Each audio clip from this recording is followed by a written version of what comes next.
Money frozen until a dispute resolves. A jury, a deadline, and a judge who can be replaced. The judge and the jury can release this money. Neither one can take it. 3 keys, 3 roles.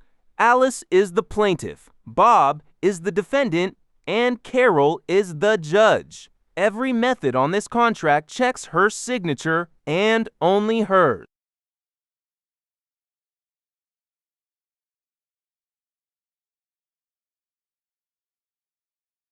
Off camera, 12 more keys are coming online as the jury. 6 of them are real, independent wallets, about to receive a request that hasn't gone out yet.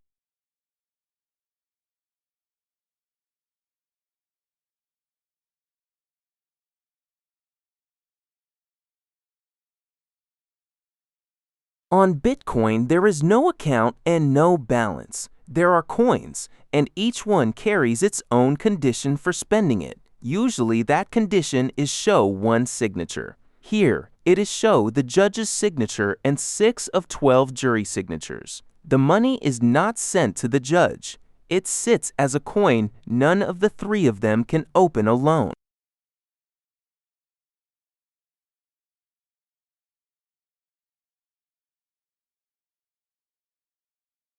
This is the whole coin.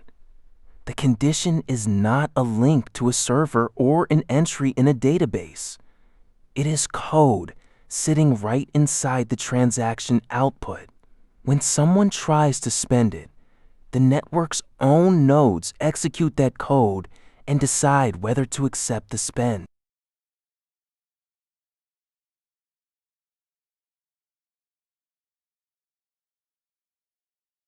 Right now, off camera, that request is going out to all 12. A real relay, 12 real wallets, and 6 replies are enough to finish this.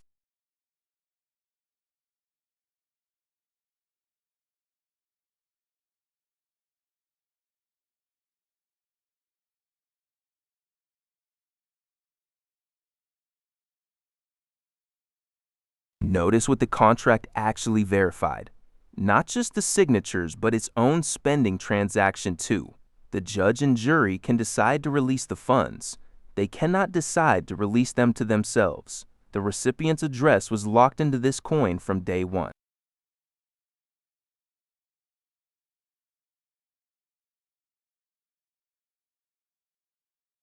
Alice opens a second case, built the same way as the first. This one exists to test a different escape hatch. What happens if the jury is never convened at all?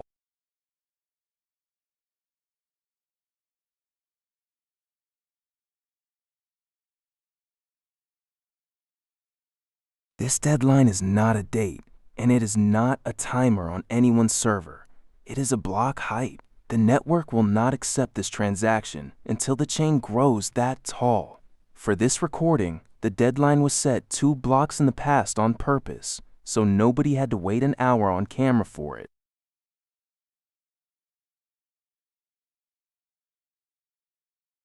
And a third case, the same construction again. This one has nothing to do with payment. It is here to watch the judge himself get replaced.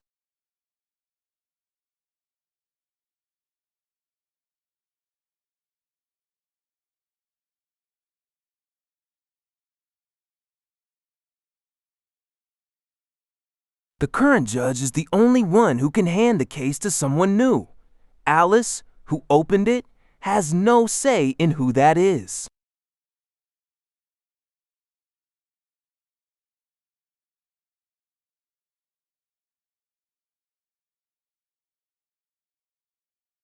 The contract just changed. The judge is different now, but nothing was overwritten.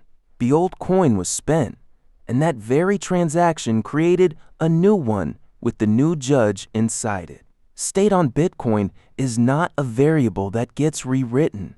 It is a chain of coins, each one born from the last.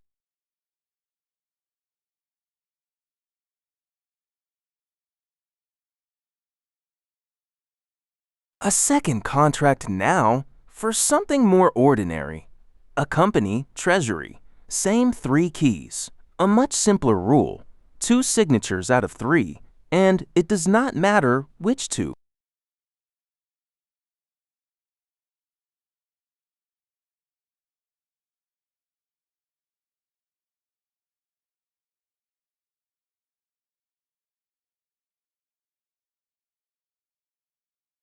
The treasury is live. Alice signs her own slot first in her own transaction. It lands on chain right away, but nothing pays out yet.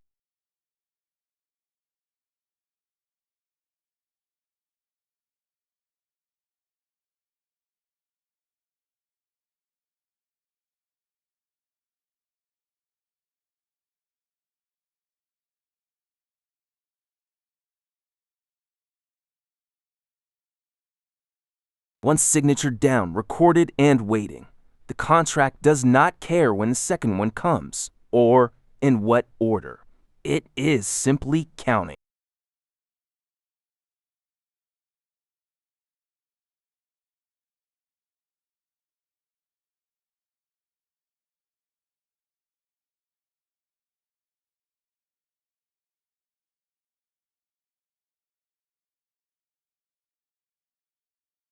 Bob signs the second slot now, in his own transaction, on his own time. The moment it lands, the threshold is met.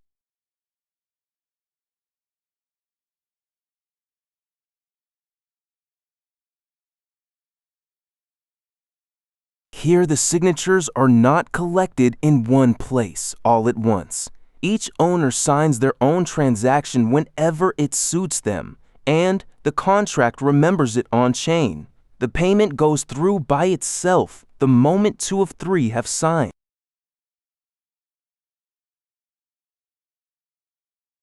It doesn't matter that it's Carol who broadcasts this.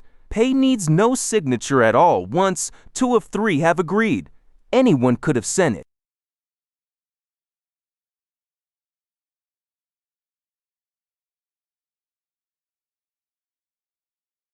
A contract like this enforces a procedure. Who can sign, in what combination, and after what deadline. It has no opinion on whether the 12 jurors were fair or whether the judge was the right person to trust in the first place.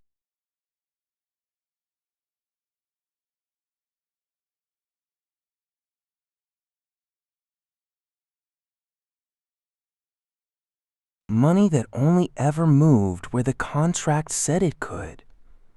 Released by a jury or by a deadline, or handed to a different judge entirely, and a treasury that paid out the moment it had enough signatures collected apart.